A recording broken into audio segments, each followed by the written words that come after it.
everyone, and welcome to Palimpsest Live. You only see me on the screen right now because with the summer comes our special summer programming. What we've decided to do is to rerun some of the interviews that the wonderful Kate Taylor did with us. She's interviewed all six of us, so that's really cool. And she's such a great interviewer that we thought that would be a great idea. We're going to intersperse these interviews with some of our our regular programming, which will involve unboxing paintings, and we also have some cool stuff prepared for you, such as studio tours, some demos, and all that kind of fun stuff. Please do follow Kate Taylor Art on YouTube. Sorry, I just gotta, yes, I'm still here. I don't have a minute and 55 seconds left. That's strange. Please do follow Kate Taylor Art on YouTube or wherever you get your podcasts. She's on Instagram Live every Thursday at 11 a.m. And we are on Instagram Live and Facebook every Thursday at 3:30 p.m. Actually, I don't think we're on Instagram Live, but we're live on Facebook. So without further ado, I'll go ahead and let you view the first of our interviews, which happened to be of me. So you get more of me for about 45 minutes. Okay, thanks, and hope to see you next week. Hi, everybody. Sorry about that. We had a little bit of a technical snafu there. Stephanie is trying to learn to work with OBS, which is how we are getting all this information to you. And this is a really difficult program. I mean, I think it's really difficult. So it took me like 6 months to figure it out. So honestly, people. But I got it. I got it all set up. We're gonna still give you Kate Taylor's interview with Stephanie, albeit like 30 minutes behind on schedule. But we hope you will still join us for this amazing interview, because Kate Taylor, she is really, really a great interviewer, and it was such a lovely conversation that she had with Stephanie a couple of weeks ago. So it's definitely worth hanging in there. So if you are still there, thank you very much. We will be back hopefully next week with some unboxing and some other cool stuff. So don't give up on us. I know we are a little up and down in the quality, but we don't lack the passion. Really, we don't. Without further ado, here is the lovely Kate Taylor with the amazing Stephanie McLean, and I will see you guys next week. This is actually the beginning of a series of 7 interviews I'm going to be doing with Stephanie McLean and a group of artists that she's part of called the International Art Alliance. And so they are actually located in multiple places around the world. They are working on a body of work that's going to be a collaboration. Each piece gets sent to each artist. So I'm super excited to hear about how she manages that. So I'm just going to jump right in here and bring Stephanie on, because I believe that she has joined us here. Oh. Oh, maybe she hasn't. Oh, there she is. She's joined. Okay. All right, let me just invite her here. Oh. My God, you'd think I'd be better at this. 94 episodes, you'd think I would have had it together. Hey! Hi. How are you? I'm good, thanks. How are you? Good. You know, it amazes me too. I kind of think, I have a couple that work really smoothly, and then it's just like, just to keep me humble, I have some that are just like, yeah, whatever. It's just not working. The technology is not working. You know what? I'm sorry. I forgot my earbuds inside, so I hope you can hear me okay. Yeah, no, you're good. Good. No, it's awesome. So welcome. Yeah, so I'm excited to talk about collaboration and things like that. But actually, what I'd love to talk about first is maybe kind of how you started. I understand you're a musician and a performer before. Well, I don't know if you're before an artist, but that's your inspiration. So maybe you can talk to us a little bit about your journey. Sure. Okay. Well, so I feel like I've been an artist all my life, whether it's been performing artist or a visual artist. Just because I've always had this need to express, like many artists, I'm sure, right? That's what sort of keeps them going. So in terms of my journey, I guess it started off really in theater, growing up, just children's theater kind of thing. And then it moved on to singing, because I got, a singing role, I think, in a musical theater production when I was really young. And so I thought, okay, I'm going to be a singer. And so I went to school. I went to Concordia for that, for singing, actually for piano first, because I got in as a piano player. It was so weird. When I went to university, I actually wanted to go into the theater program because I thought that's where all my talent really is. Absolutely. I totally get you. Oh yes, I'm going to be a thespian. And so it was a shock to me, and my ego was quite bruised when I didn't get into the theater program at Concordia, but I did get into the music program by playing the piano, which I felt was like not one of my fortes. I got in playing Scott Joplin's The Entertainer.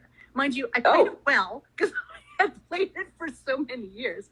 So anyway, I have to say, I'm sorry to interrupt you, but I have to say that I think that your story so far is hilarious because it's exactly my story. Really? Like, doing theater when I was really young, doing musical theater and solos and stuff, and singing all through kind of high school and stuff.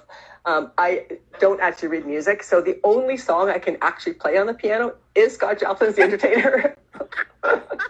So needless to say, I was not going to get into any school with my music, but I totally vibe with you. It's totally. Well, you never know. You could have tried Concordia and you would have gotten in. Yeah. I'm thinking the bar was a little higher than that. Where was I? Oh yeah. So I got in as in music, in jazz, which I really didn't know anything about at the time, except Scott Joplin, right? It's not jazz. Anyway, who is, an awesome musician, but yeah. Yeah, oh yeah. So then I learned all about jazz, and I'm telling you, it changed my world. I was just like, I became obsessed with jazz. And I think that's a little bit the way I am. I get obsessed with things. Like for the last, 2 years, I've been obsessed with I think this is going to stay though. I don't think it's just like a passing thing because it really feels like the combination of all my artistic experience, whether it be performance or visual, is sort of coming together in my painting. And I love this. Right. But yeah, so I was impassioned with jazz and jazz music and jazz performance, and I just put my everything into it. And then I definitely wanted to sing jazz, and so then I that's what I did. I switched instruments in university from piano to voice, and did all right, And then I joined a jazz group with my boyfriend at the time. And that was sort of at the end of university and then after university. So for about 5 years, I was a, performing jazz vocalist. That sounds so fun. Yeah, it was. It was a lot of fun. And then, my relationship with my ex was kind of fizzling out. And I thought, I don't know if I can bring much more to the band because I'm not sort of, I lost interest in unfortunately my boyfriend at the time, and so I had to distance myself from the band because he was the guitarist and co-leader and all of that stuff. So then I decided, well, since I'm in Toronto, because I had moved from Montreal to Toronto in '96 to pursue our this jazz career. We had a second album that we were recording in Toronto, and that was sort of right when my ex-boyfriend and I were on the outs kind of thing. So then I thought, well, what am I going to do? Toronto's like really expensive, way more expensive than it was to live in Montreal at the time. And I thought, well, yeah, and still is. Yeah, it is. I was going to have to bite the bullet and get a job, right? An actual either part-time job or full-time job or whatever. So I did. I went to RBC Visa as a customer care associate, and that's where I met my husband. So I think everything happens for a reason because he is. Well, and my husband works at RBC as well. Wow, that's impressive. I know, so weird, huh? Lots of parallels here. Yeah. So I met him there. He's also a guitar player, and he was into jazz, and he still plays guitar. He still gigs, on the week, when he can. Now it's it's been COVID for the last 2 and something years, so he hasn't done much there. But and he's just so great. Like he is my muse, my confidant, my assistant at my shows. He's just amazing. I wouldn't be doing this if I didn't have his support, really. And do you still perform with jazz with him? No. No, not really. I sing in the shower and in the garage at night. I'm sure people love me around here. Um, but yeah, I don't really. I still love singing, but it's not something that I have to do. Yeah. It's interesting too that, I've always sung as well, and same thing, I sing all the time. Not where anyone can hear me, but it was interesting how you start to lose your voice if you don't keep it kind of practiced and tuned up. And I had, a few years ago, I had this lump in my throat, and I went to the doctor, and he goes, well, what made you think that there was something here? I'm like, because I can't hit my notes anymore. Like, my brain knows where I need to go, but I can't actually physically hit the notes. I'm a little bit off, right? It was driving me crazy. And so everything got resolved. There was no problems or whatever, but I remember being so thankful. It's like, oh, I can actually sing on key again, because that was really stressful and horrible. I know. I think, because I'm 54 now, and I think in the past, like 2 or 3 years, I've noticed the same thing. And I don't have a lump in my throat, but it's just, I can't hit those high notes as well anymore. Not with the full, whatever, not with as much strength, or, I can hit them, but it might sound a little like very thin. Oh, yeah, mine are super thin. I used to be mezzo soprano. There's no way I can do any of that anymore. Yeah, I was mezzo soprano. Oh, yeah. Anyway, so that's kind of, and in terms of painting, I guess, I started, I've always sort of dabbled in painting because I've always enjoyed it. But yeah, I'd say in university, I was painting a little bit. And then when I met my husband for like the 2 years prior to our wedding, I was doing a lot of just painting at home and stuff. And I remember I was painting flower pots. I painted all our wedding invitations. That was kind of my little, my creative outlet then.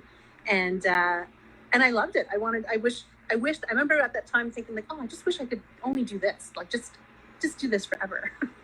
But at that time, it just wasn't the right time for me to sort of embark on the painting journey, I don't think. Yeah. And so you worked, obviously, I think you worked as a graphic designer, did you? Is that what your career part was? Yeah. So I went back to school because I wanted to do something creative. I wanted to do something artistic and creative. So I went back to school to George Brown in 1999 and enrolled in their desktop publishing certificate, which sounds so boring, right? But it's actually what the graphic design certificate pretty much is now. So it's and then I got jobs in ad agencies and an ad association, but on the client side, on the account side, not the creative side. So I was like, okay, this is great. And it was because of my bilingualism, which I then considered a curse because I was like, no, I want to be creative. I don't want to be an account person. So anyway, I was always like trying, but I was luckily, I worked in some smaller one smaller boutique agency where I really did get to wear a lot of hats, got to do a lot of the creative brainstorming and stuff, and that was a lot of fun. And then I worked at the Ontario College of Teachers for 14 years, just about, well, I guess 13 because I was on leave for quite a bit towards the end. My title was production officer, but that encapsulated a lot of graphic design and creative thinking, and a lot of technical stuff too. But I'd say overall it was a really good experience. It was I'm glad that I worked there. Yeah, I worked actually in small agencies as well and did graphic design, but my actual job was print production. And it was amazing actually how useful having a fine arts degree was at that time in print production, when so much of it was like physical lithography and color stripping and, film separations and stuff. Right. See, all of that stuff, I came in right when all of that stuff was sort of ending and the digital revolution was beginning. So yeah, I went to, when I did my graphic design certificate, it was Cork Express. Yep. Oh, I like that. I was devastated when they didn't kind of move with the times. I'm still better at Cork Express than I am with InDesign. Yeah. Well, for me, I did 2 or 3 sessions of like Cork Express, and then InDesign came in, so then I had to learn InDesign as part of the certificate. So that was a good experience as well, and that's what really prepared me, I think, for the print production and the graphic design. at the Ontario College of Teachers.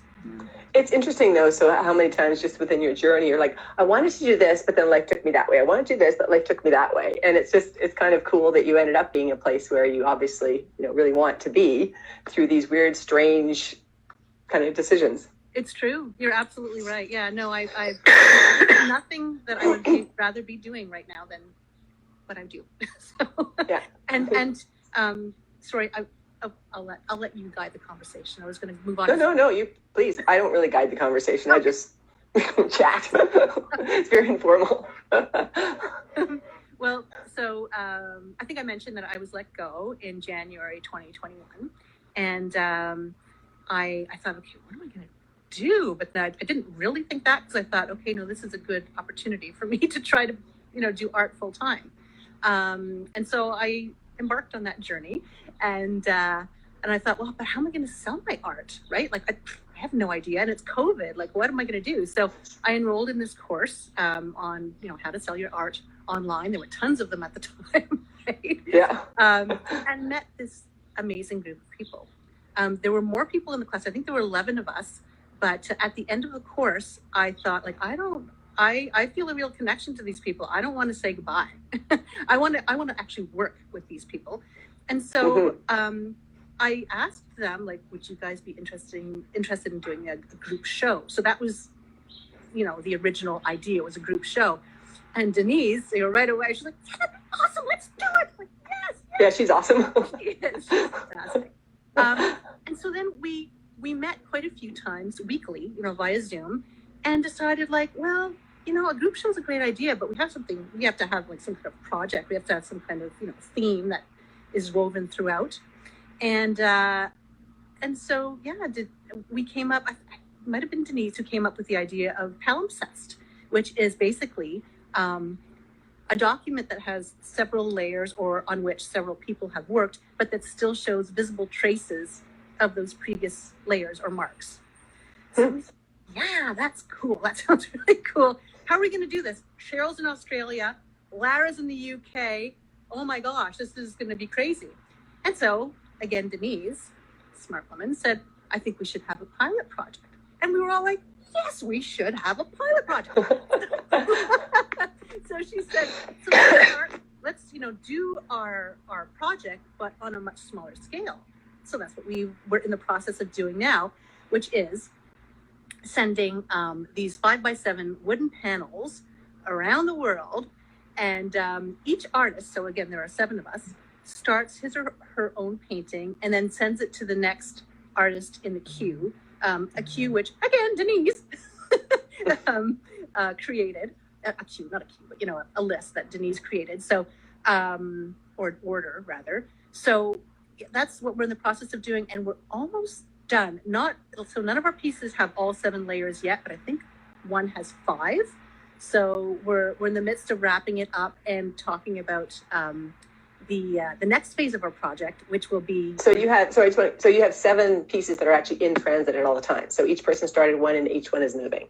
Exactly. And is the order the same every time? No, it's different. We deliberately did it that way because we were like, okay, this is not fair for Stephanie to always be last or first or second or something like that. So so no, we Denise, not we. I'm gonna give credit where credit is due. She rearranged the list to sort of have it be that different people work on different layers at different points of the painting. And did you talk ahead of time about what the concept was, or because I know that because I'm interviewing all 7 of you, so you're the first of the 7, which will be really fascinating. Thank you. But also the work is really, really different. Like it's kind of going to be very interesting to see how Ross's colorful, almost like blobby organic shapes are going to fit with Julia's sailboats and stuff like that. I know, it's amazing. It's so cool. Every time someone unwraps it, it's like, I mean, a joke is that it's like Christmas, but it is. Every time someone does an unboxing, we're all just peering into the camera. My husband said, yeah, maybe don't put your face so close to the camera next time. But it's hard when you're on a screen, right? What it looks like. So everyone's eyeballs are on the screens. But it's such an amazing project. It really is. And for Yeah, me, we at the beginning of COVID, I know Lisa Hickey and I decided we were going to do this COVID collaboration. So the same kind of concept. We were both in the same studio, but we weren't able to be in the studio at the same time because of the COVID restrictions. And so we decided to work on a 48 by 48, which maybe was our first mistake, because it was kind of, it was kind of intimidating. But I found it was really hard to really let myself be loose because I was so conscious of what she'd done and being respectful of what she'd done and not covering up too much of her stuff. And then, our styles kind of, our work looks really great together, but when you're actually working on top of it, and then it was supposed to be experimental and sometimes it worked, sometimes it didn't. How did you kind of get through that barrier of being afraid to piss people off when you kind of covered over stuff that they'd done? we're not. Honestly, we're not. Oh, I thought you were going to give me the magic answer I've been looking for. No, almost every Zoom, we're like, oh, but I wanted to leave room for the next person. You know what I mean? And Yeah. we all have that same comment. It's just like, oh my gosh, I didn't want to take up too much real estate because I was conscious of the fact that, Ross and Julie have to come after me, sort of thing. So yeah, we're and So I guess that's why you're doing the pilot project, I guess, right? To work through some of that stuff. And are your final pieces going to be 5x7, or is that just really to keep it from being too precious? So the final pieces, so this is just the pilot phase, like the trial phase. I'm going to advance the phone. I'm going to bring the phone closer because there's a little bit of wind. So no, the actual project is going to be on 20 by 24 wood panels, cradled wood panels. So we're looking for funding. I've approached UPS. I've approached a couple of different couriers and Canada Post to try to, give it to see if we can get some kind of a bursary or sponsorship. But no one's answering me. Right. I try. No one's answering. It feels like there should be grants, though, that would be open to something like that, especially because it's kind of, getting Canadian artists out into the international world. And there are. The only caveat with that is for the Canada Council is that the majority of the group has to be Canadian. Oh. So right now we're 7 artists and only 3 of us are Canadian. However, one of the artists, and we are so sad, is not going to be able to move on like with the bigger project. She's just too busy. She needs, because painting is her income, like all of us. So she's just like, this is my busy time. I'm sorry, I won't have any more time. So that is sad. But that now. So you need to bring 2 more Canadian artists in order to get to be eligible for your grant. Right? At least one more, because we're 3 now. And so I mean, that maybe we'll look into, I don't know if we'll look into, anyway. So, but we do need funding, or, we would like funding. So what we suggested as a group is that we all sort of look for our own individual funding in terms of trying to cover our postage costs because true, sending those to like the UK, especially Australia, it's going to be a lot of money. Yeah, I can only imagine. I mean, and small ones are one thing, but because you can probably just slip them in an envelope, but a large piece is going to definitely get pricey. Yeah. Anyway. Yeah, and so when is the show? You have a show planned in a gallery, right? At the end of this whole initiative. We have a show planned. We don't have an actual gallery yet, but we have a gallery who might be interested. But see, the problem is that it's kind of like the cart. It's like the chicken and egg scenario. They need to see finished pieces. They want to see finished pieces. Right. So we don't have any of the large finished pieces. We don't even have any that have started yet. So.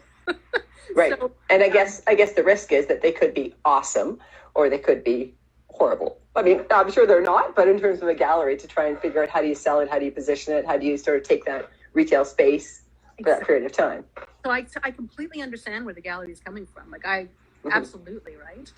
So yeah, we'll see. We'll see what happens with that. But we're gonna keep on, knocking on doors, and at that same gallery also in Vancouver, we're going to try to get our show happening there, just because because that particular gallery is a public gallery, and it's I guess public galleries are kind of more like museums, if I'm not mistaken, and where they like this kind of project. Yeah.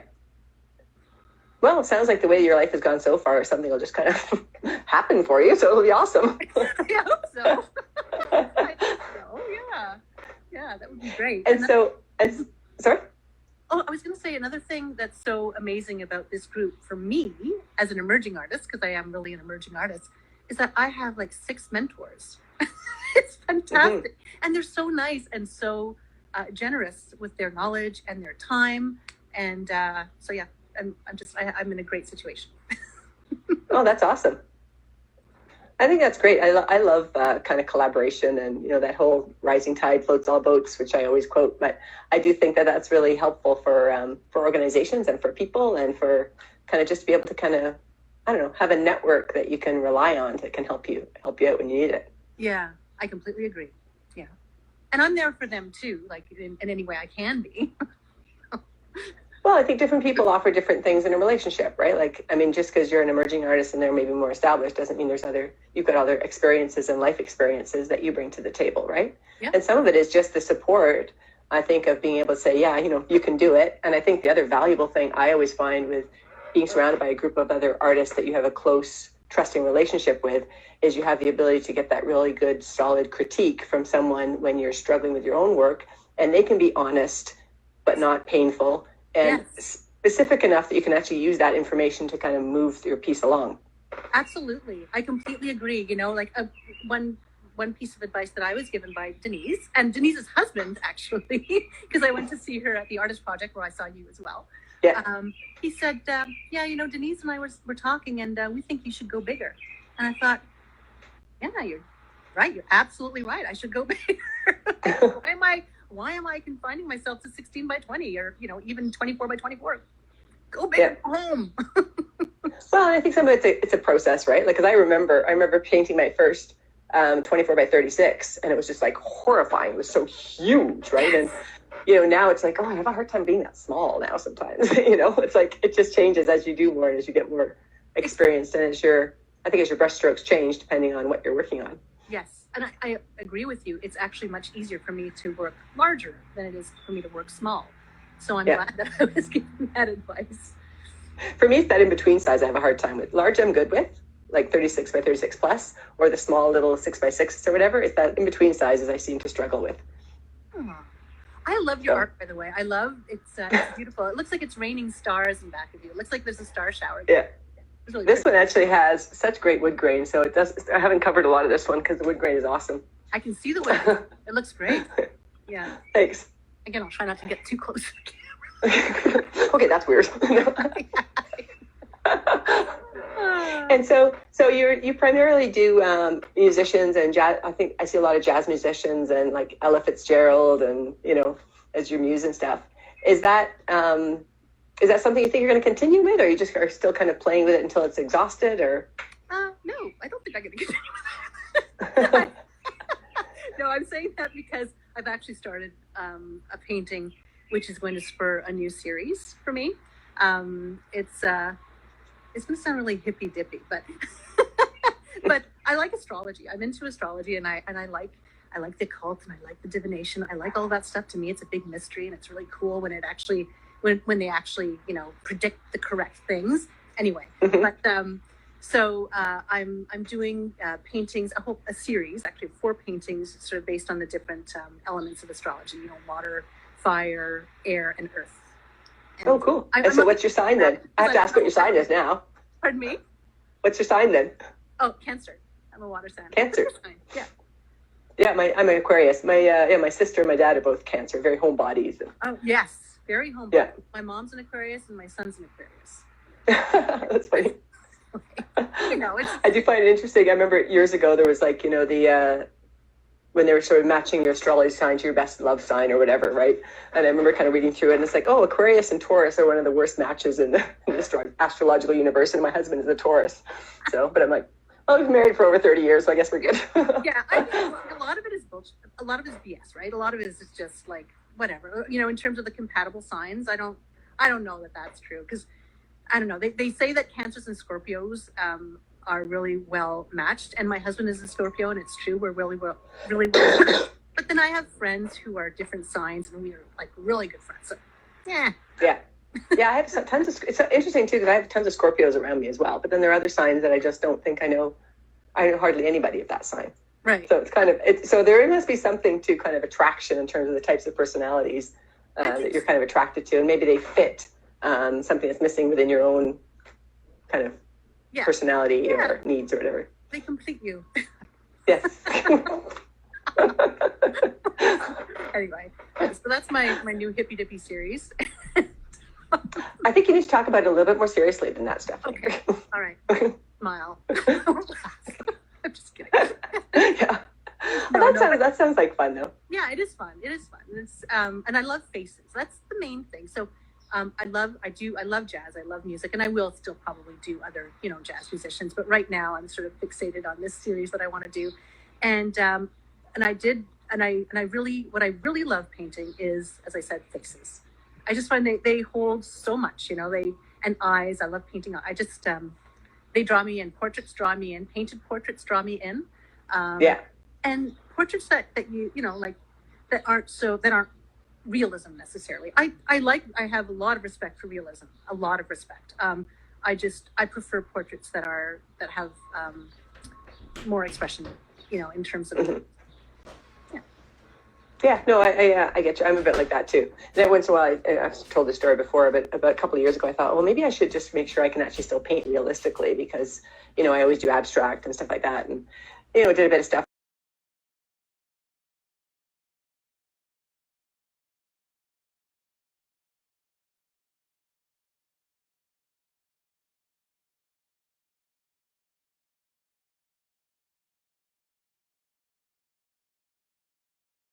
It's more, I'd say it's more impressionist than. Yeah. Someone described it as sort of straddling abstract. It sounds very straddling abstract impressionism and abstract expressionism. I don't know. Yeah, I can see that. It's expressionism of some sort, I guess. Yeah, which all art really should be, right? Right. That's right. No, you're right. Sorry, I'm trying not to cough on you. You're feeling better though, right? I'm feeling better. Yeah, just this chronic cough just keeps, And the terrible thing, the more you think about not coughing, the more you need to cough, right? Yes, especially in public, right? Especially in public when you're not wearing a mask and people are walking around. You go, shit, I don't think I have. Oh, no, I wear a mask all the time because people are always like, especially like a couple of years ago, because I had pneumonia just before COVID hit, so I was coughing already, and I felt like a pariah. I couldn't go anywhere because people would look around at me. I'm like, oh, I'm not COVID, honestly, not COVID. I can't believe it went 2.5 years and didn't get it. Now I've got it, but it's just over it now. Oh, I'm glad. For some reason, my husband and I lucked out. We didn't get it. My son had it just like a few weeks ago, and my husband and I tested negative. I don't know. I know. Well, my husband and I too. We didn't have it. We've been really careful. My son, who's a teacher in Vancouver, so we thought for sure he would be pretty vulnerable. He and his fiance didn't get it until we gave it to him. So we're like the typhoid Mary now of his household. Oh well. I mean, I don't know. I haven't had it. I've heard that it's not the symptoms aren't as bad as they were, 2 years ago. Yeah, I think everyone seems to be a little bit different. Like within our group that all got infected at the same time, the symptoms are quite varied. Yeah. So probably depends on our physiology. Yeah, probably. I guess I was the weak link to begin with, so I got it the worst. Oh, but I'm glad you're feeling better. Yeah, no, I'm good. So the other thing I wanted to talk to you about, because I always find them fascinating, is the fact that on your website you have a couple of NFTs. Oh yeah. So talk to me about that and how you decided to do that and what that process was like. Okay. So I'm in yet another course on how to sell your art. This one is actually a really good course. And it's very NFT heavy because the instructor is a photographer, and he's been selling a lot of NFTs on the blockchain.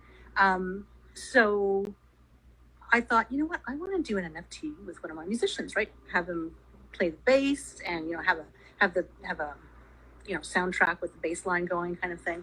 I was thinking of one of my paintings in particular, and I mentioned this to the instructor of the course. He said, yeah, but then, you're going to have to do a lot of Photoshop, and you're going to have to sort of separate the arm and fingers and all that. And I'm like, oh, yeah, that's going to be a heck of a lot of work. And can I really do that? Because there's not a whole lot of, definition between where the body is in the background. It's necessary. Well, that's what I've always thought, too. It's like, I like the concept, but I don't know how do you actually physically do it. Exactly. So he said, well, why don't you just forget about that and just add music to it? So I'm like, okay, I could do that. So I didn't go ahead with that one. But then he saw, I mentioned that I was finishing up my Ella painting, and he said, "Oh, I really like that." He said, "Why don't you sell that as an NFT?" And I said, "Well, what would I have to get her lips to move, like to sing?" And he goes, "No, just sell it as an NFT, like a painting NFT." I said, "Oh, like without any special effects?" He said, "Yeah." Okay. So I tried. It never sold, but I did try selling it, so marketing it on Twitter, along with two other musician paintings that are also 24s by 24, 24 by 24s. And so I did a lot of marketing for it, but they never sold. And I guess maybe I may have given up too early. And I guess I can go back in and try to sell them. Maybe I was selling them at too high a price point. I don't know. But I did want to make sure that that whatever blockchain I sold them on, it was the least offensive in terms of pollution and the environment. Right. And so I decided to go on the Cardano blockchain, which is one of the least, the least, the most eco-friendly, I guess, the least eco-unfriendly. which is kind of interesting, because I think originally when people were doing these, I kind of thought, well, it's a great way of sort of having art in your home and appreciating it, but it's not such a burden on the environment, because you don't have the canvas and the paints and the chemicals and stuff. And then when you actually look through it, you're like, well, it's actually not such a great environmental decision. So I don't know, it'll be interesting to see if that takes off or not. Yeah, it will be. Well, I think it is. I'm sorry that, of course, someone's clipping their grass. Can you hear me okay? Yep. Yeah, okay. I think it is. I think it actually already is. But what seems to be selling the most in terms of NFT art are these little like apes smoking doobs, like weird bunnies. Yeah. I'm just like, I don't get it. But then I'm told that no, those are kind of gifts to people who buy bigger NFTs, or to people who buy tickets for an event. They get this free gift as like an ape smoking a joint. I don't understand that obsession with that. Just all of that. But well, maybe you're just not the target market for the dupe smoking ape. Yeah, I'm just like, okay, Ella Fitzgerald and this stoned monkey. I don't know.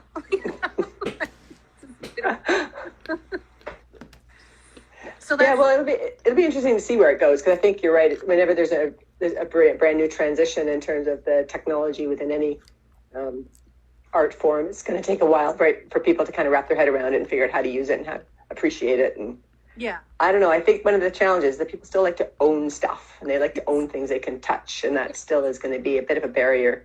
Yeah, I mean, that's people, I would rather have an actual physical piece of art. Sorry, it's loud. But I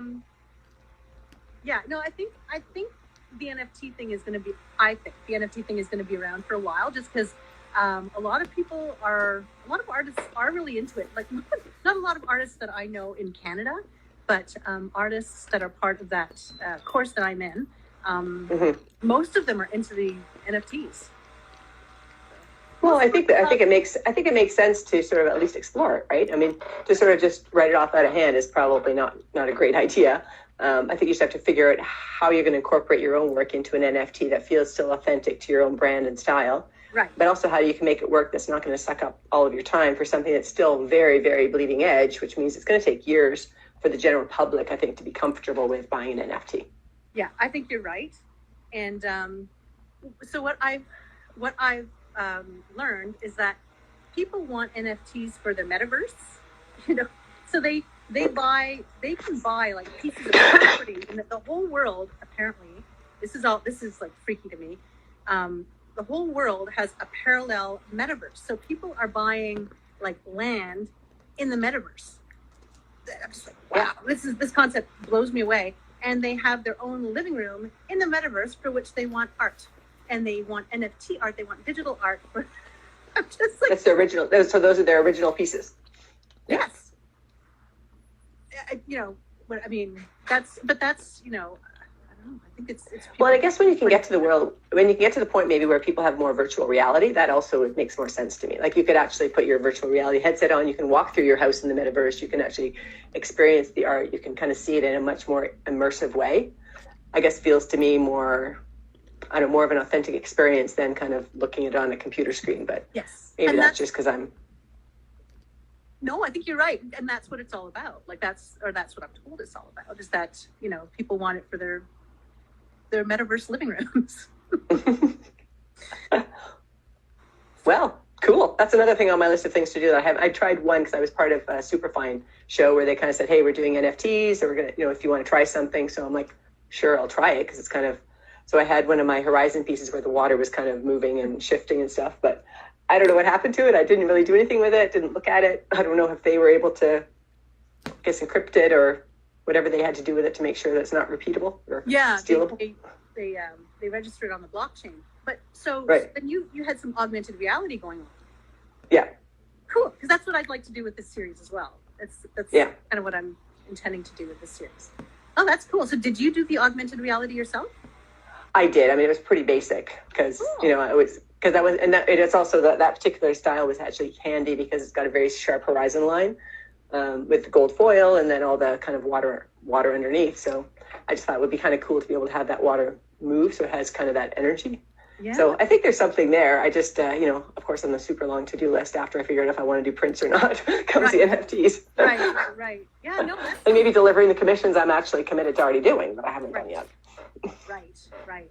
But that sounds really cool. Like the way you're describing it with the water sort of shifting, moving, glistening, that sounds really cool. I think it could be cool. I think that series in particular could be really effective that way because it's already trying to tranquil and calming and stuff like that. So I don't know. We'll see. You know what? I'm bringing you in my garage. Okay. I'm really embarrassed because I read through all the notes this morning. Okay, now it's going to be quiet, of course. So I read through all the tech notes this morning. I'm like, okay, so I made sure to turn my Wi-Fi off. I did everything, but I forgot. Anyway. That's okay. I had one of the worst ones was I had Lori Marabelli interviewed her at the beginning, and what happened was I was on my way driving to the cottage and stuff happened. There was an accident on the 401. I couldn't get to the cottage. So I had to do the interview in a McDonald's parking lot, right? So I've got my phone, I'm holding it. I've got my whole setup done and stuff like that. She comes on board and then the grounds crew came out to clean, and they were like weed whacking. I swear, every time I moved, this guy with the weed whacker kept following me. It was so bad. I got so many complaints from people. They kind of said, yeah, that was really a shitty interview because we can't hear her. Like, oh, okay. No. So I redid it a year later or whatever. Oh, no. Well, I hope you don't get the same feedback on this one because that's what's going No. on right now. There's a weed whacker in one of the yards. But... Yeah. Oh, I know. I know ours is, our neighborhood has that every Friday morning, like at 8 o'clock, they come. And I'm like, oh, I guess it's 8 o'clock on Friday morning again. Oh, boy. So this is my garage. Cool. Quieter in here, though, at least. Well, much cleaner than my garage. Oh, I don't know. I'm not showing you. Oh, I know for sure. So what's next up for you then? So next up for me is this Saturday I have a show at the Kensington Bazaar, which used to be called the Kensington Flea. This is going to be my first time doing it. It was inexpensive. I thought, why not? I'll give it a try, right? And then the following weekend I have the same show on the Saturday, and then on the Sunday I have the Toronto Artisan Market at Trinity Bellwoods, and then the weekend after that is the Riverdale Artwork. That's right. And the Sunday after that I'm doing one of the pop-ups, Art in the Park, and then July I don't think I have anything because I didn't book anything just because I wasn't sure what was going on with holidays, with my husband's holidays and all of that stuff. Then I have a show in August and then some stuff in September as well. Oh, sorry, something big that's going on with me. And I'm sorry that I hope I'm not taking up too much time. But I applied for this show called Jazz Music Plus Art. I saw it on Instagram, like, oh, jazz. I think I'm going to apply for this. Seems like you. Yeah, it kind of seems like I might. So I sent in my submission and was accepted. And it turns out it's in a public gallery in Grand Prairie, Alberta. And there are 5 artists. I'm the only representational artist. 2 other artists are painters as well. They're abstract artists. There's one sculptor and there's one artist collective that's putting on that produced this film, this Jazz Music Plus Art film. So that's really exciting. And that's awesome. I'm getting paid to exhibit my work, and she's paying to ship my paintings to and fro the gallery. And I'm just like, I was overwhelmed. I was just like, oh my gosh, calm down, don't look too excited, just be cool. I was just like, yeah. You know what? It's okay to be super excited about something like that. You should be. I was so excited. And I still am. I'm just so grateful. I'm just like, wow, me? And she's like, yeah, well, I love your work. I'm like, thank you. Oh my gosh. Anyway, so yeah, that's really exciting. And if budget permits, she's going to fly the artists to Grand Prairie so that we can give a talk, and fly us back home, and put us up and stuff like that. So Wow. I hope budget permits, because I'd be really into that, and that would be in July. Yeah. So then I have to make sure I have I'm only getting my paintings back at the end of November, so I have to make sure that I have some material for the art and square. That's my dilemma, not my dilemma, but my like, oh boy, better get painting. So. I know it's interesting because I often have people kind of say, like, how do you get so much work done, right? And I'm like, deadlines. You have a deadline. Oh, right. You're trained to deadlines, and you have to produce. You don't have a choice, right? Right. I noticed that you have a lot of. You've been doing it a long time too. I know, but wow, I just I marvel at like all of the canvases in your studio. Just like, wow. Well, partially because I was getting so paranoid I couldn't find anything. And so now it's now really claustrophobic. So I've got, my studio at the cottage has got canvas or panels, and the one at Art Alchemy's got panels, and in my studio here. So I'm actually just spent the last couple of days kind of cleaning some stuff out, putting some things on shelves, and trying to figure out where to put stuff, because I just can't work. It's too tight. Yeah. I find that I almost need like a full morning or full afternoon, and you might need a full day to organize like all of my art supplies, like all just everything. Make sure that when I clean stuff up, because I find that after a painting I'm like, okay, that's done, on to the next painting, but first I'm going to just organize, and that takes me half a day. Yeah. Well, I've been working on it for the last week, because I just bought the shelving unit for my other, because I've got my studio here, and I've got a little storage room, which technically is a fourth bedroom, which it's not really, to try and get stuff off the floor and organize myself. And then I'm like, how many bags do I actually really need? Like I become a hoarder of like, I better collect this box because I might need to ship something in it. And I'm like, I don't think I need 4,000 boxes of all these different sizes. Here, I'll wait. Oh, sorry. I'm trying to show you my box. Yeah. Anyway, so yep. I got my boxes. So yep, yes, I get that. Talking about. Those just in case boxes. Yep, I got a lot of those. Yeah, so I actually did finally get rid of quite a few of them, because some of them too I measured. I'm like, I don't even paint that size. That box is never going to actually work for me. Like I think I can safely get rid of that one. But then you might need cardboard to create another box for smaller paint. Anyway, that's invariably that will happen as soon as I get rid of all these boxes, and that's the whole problem, right? Of course. Like 400,000 pieces of bubble wrap that I kind of like when I need it, I don't even know where it is. So at least now I can be organized. I can find the stuff that I need, but I'm also still trying to get used to having 3 different studios, right? Which is kind of like at the cottage and at Art Alchemy and at home. So I have to try and remember a system where I know where things are, because you can't really spread it out through all those 3. Wow. I have the opposite. No, well, not the opposite problem, but I paint out of my home studio in my living room. So as a result, like we never have anyone over.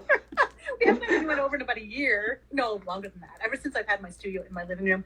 Before that, I was sort of painting on the kitchen table, and all my art supplies were in the sunroom, and it was working fine. But then I went bigger, and I needed more space. So Yeah, I'm kind of looking for a studio, but kind of not, just because I can't really afford it right now, and the living room's working fine for me. But I am very aware of those artists who really need like another studio. So I'm on the constant sort of lookout for spaces that could be art studios, like for not just for me, but for other artists as well. Yeah. It's a huge classic ongoing challenge in Toronto. Right. And partially it's just finding the space is one thing. Finding space that's a reasonable price is another thing. But then invariably those spaces are slated for development. And so you're given kind of, month and a half, you're out. That's right. Yeah, I know. I heard about that. That's not great. But No. I think I mentioned I did speak with someone at the YMCA at their flagship location, and anyway, they have a room or some rooms there that they could dedicate to artist studios. That would be very cool. That's a possibility. Cool. And that kind of transitions into, I just want to, I should have mentioned this right at the beginning, that you've decided to join the Artist Network Board. Yes. So I'm super happy about that, because I think Thank you for having me. it's I'm great. super happy about that too. So this is going to be my first board experience. So I'll try not to, I don't know. Well, it's very loose. Okay. I know, like I put in I'm not a huge one for structure, so sometimes people find that great, and sometimes people find that super frustrating. So I guess we'll see. You seem to be pretty good with going on the fly, though, so I'm sure that'll be fine. Yeah, that's I think that's the way I roll. Yeah, that's the way I roll too. Anyway, yeah, so looking forward to kind of maybe that, yeah, helping artists with artist studios and stuff within the Artist Network is something that we've been talking about for a long time. And we used to actually have artist studios when we had the Hangman Gallery years ago. Oh. But again, rent prices kind of drove us out of that space. And when we were looking for our current space, that was one of our hopes, but it didn't end up coming to fruition, unfortunately. But Right. To have like an artist gallery with artist studios above it or something like that. yeah, one of the places we looked at, it was like an old house that could be converted into a gallery in the main floor and the artist studios above.